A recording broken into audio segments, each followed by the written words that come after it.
I asked 8 plant experts their opinions on what's going to be the hottest plant in 2024. We get answers from Bill at Silver Krome Gardens, Aroid Dad of Aroid Greenhouses, Mike from MDA 1635, Sean from Only Plants, which I was super excited to hear from, and then a few of my friends on Instagram who are really into the Anthurium or the Alocasia world. There are some clear trends here, and I picked people who are either trendsetters or have extensive industry knowledge, or they have both. And this is what they said. First up is my friend from the Pacific Northwest, Cheyenne. She is one of the most well thought out answers and I think really interesting take on where the plant world's going. Cheyenne sells the plant rescue boxes and has been in the Aroid world for quite a bit of time. She says we're going to see a lot of hybridized plants, not just the Anthuriums, but we might see different variations of the Monstera and the Phyllos, although those are more challenging to get to flower. Also, Alocasia. I personally haven't seen an Alocasia flower, but of course they do. They are angiosperms. Then she also calls out a new aroid, the Cyritosperma. I think I'm saying that wrong, probably.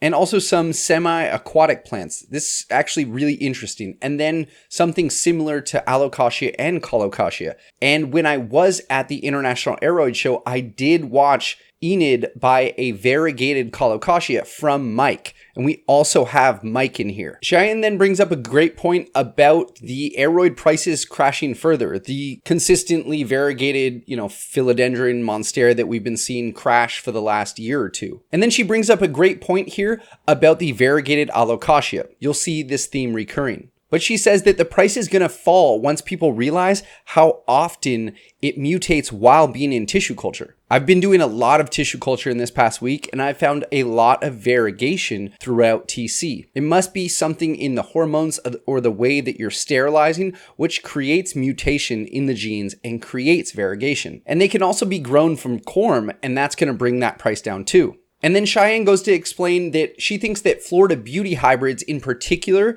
especially if they carry on their variegation, which it is kind of unstable, those actually might come into popularity. I personally have a bit of a vendetta against variegated philodendrons, and I don't know if I'm going to be super into a hybridized like bipenifolium or anything like that. I'm kind of over the Phyllos, and I'm really excited for the Anthuriums, the Alocasias, things that we can grow out from a really small level to grow out much larger in our IKEA cabinets or these very specific controlled environments. That's where I think the hobby is really going to go for those of us that are still in it. We've been growing these plants for a few years now, and we've figured out how to grow your monsteras, your philodendrons, your basic plants, but now we really want to challenge. As she says at the end, philodendron hybrids are my best bet for the overall pick for the market though. I really respect that opinion, and it's different from a lot of the opinions I got.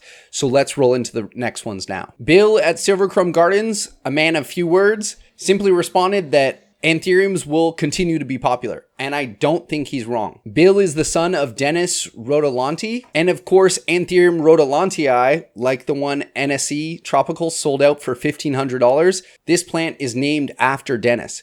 So I don't think they're wrong that Anthuriums are going to continue to be really popular. Those big, black, dark, velvety leaves, I think is kind of what we're all after. That's definitely what I'm looking forward to having in my cabinet at home. And that leads me into Nick's answer from Chewanthurium on Instagram. I know he's a big Anthurium guy. That's exactly why I reached out to him. And he said that the things that are popular now in Q4 of 2023 are probably going to be popular. And I think he's right. Black Velvet Eastern Panama, aka Antolachii, the Carla Blackiae. Yeah, and he says the dress. I think the paps are going to continue to be popular. And then I think hybridized versions of those parent plants are going to continue to be popular. That's what I want. And I asked Justin Jones, which is at createdinagarden on Instagram. He is a breeder of Anthuriums, and he said he's working on a lot of Cuneilince hybrids, as well as the Dewey Fisk hybrids, and also Dresslaries. I think essentially in the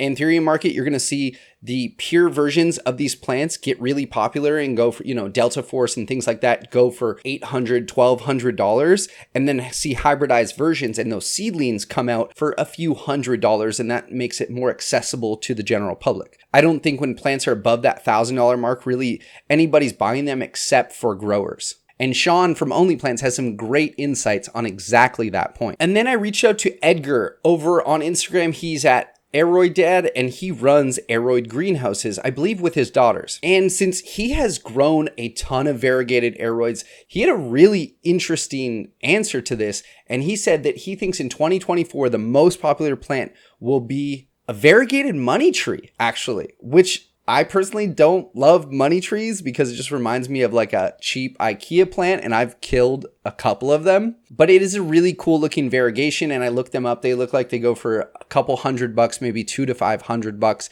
whether you import them or get them domestically. I don't take this with a grain of salt. It's not the common answer I saw. I think it's a really interesting take on where the market's going to go in 2024. And then Mike, the guy who I interviewed about the tricolor Monstera and the Monstera masterpiece out in Florida for the International Aroid Show, I texted him and asked him the same question. And his answer is kind of on par with a lot of the average that I ended up seeing. And he says the variegated alocasia is definitely trending upwards. And buyers tend to not be too worried about the price because they can sell the corms eventually and kind of recoup their money back. And that's something I've also seen with the alocasias, is even with like the Alocasia Jacqueline variegata, you can get little corms out of the bottom of that. You know, the Fridex, the Dragon Scales, the Sinuata, all of these are becoming more and more popular on Instagram. And Instagram's a pretty great place to see at least what the trends are doing for the US. That's at least how I can kind of judge things. And finally, I got word back from Sean at Only Plants, and I was super excited to get this response. I love Sean's content. I cannot wait to go to Asia and Thailand and Jakarta and check out all the different plant shows that he gets to go to. And he always shows us on YouTube, which is really cool. But he does point out a really interesting point about the disconnection between Asia and the West. So he says actually in Asia, it's the staghorn ferns actually, and the dark leafed anthuriums, which is also popular here. As well as he points out that it is the variegated anthuriums, which I think the variegated anthuriums, if they come down in price a bit, we're going to see them in the next year or two over here. But again, when they're above that $1,000 mark, it really cuts out most of us consumers from buying them, and only really breeders will buy those variegated versions. Like Bill over at Silver Krome, he has a bunch of variegated anthuriums and they are beautiful, but they're in the $5,000 to $10,000 range. Then he also brings up the variegated alocasias, and they're continuously being discovered and brought into the market. And he finishes with, I have a feeling this variegated alocasia boom might be felt soon in Europe and the US, which is really exciting because I think alocasias, just like anthuriums, are pretty damn hard to grow. That's at least been my experience. It's really hard to keep the humidity high and get the heat and warmth from that tropical region in your greenhouse or your IKEA cabinet. And they tend to get spider mites like crazier than any other plant that I've ever grown. And this video from Sean that he put up on his Instagram about the Flowy International Plant Show, this is really cool and I think very telling if you're to look into the Aroid market and see what's to come to the US. I remember back in the day that they used to do trend spotting for fashion out in Asia to see what would be on the cutting edge of fashion over here in the US in a few years. And that's kind of what I'm seeing in the plant world too. Asia really sets the unique, odd trend of like staghorn ferns, which we're not doing here in the US really.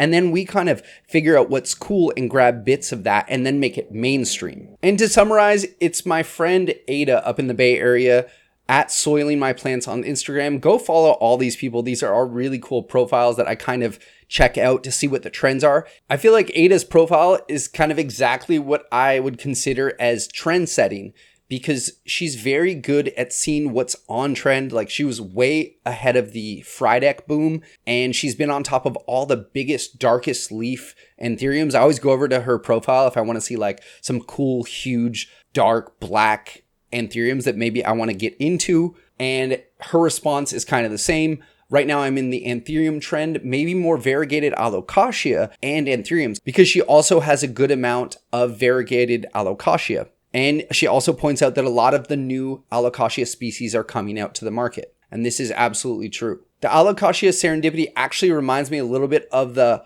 homalomina. I can never say that properly, but I think this actually personally, the rubenescence might become popular. I don't know much about that plant at all, but every time I see a picture of the rubenescence, I I'm just taken aback by the leaf size. They also seem to have a good amount of wax on that leaf, and that's what I want to see to be kind of anti-bug. And the leaves just have all of the colors of the rainbow really across them. So to summarize, I think what we're going to see are a lot more really big dark Anthurium and their children, as well as we're going to see some variegated Anthurium, but definitely lots and lots of variegated Alocasia. I am personally over the variegated philodendron generally, except for if it's like a variegated Billy or if it's a variegated Spiritus Sancti. I'm still down to get one of those. Hopefully those go to TC soon and we can grow up more of those. But again, like I said before, the small plants that we can grow from seed, corm, or from TC, I think more people are going to also get into TC. So they can grow these little plants up in these very controlled environments as babies. And then from day 0 to 300, really see that growth and see that, and have that gratification of growing something from seed is intensely gratifying. So thank you so much for watching this week's video. I hope you enjoyed the video, and if you did, please click the like button down below and consider subscribing since we make one video about plants every week. Thanks for watching. Have a great day.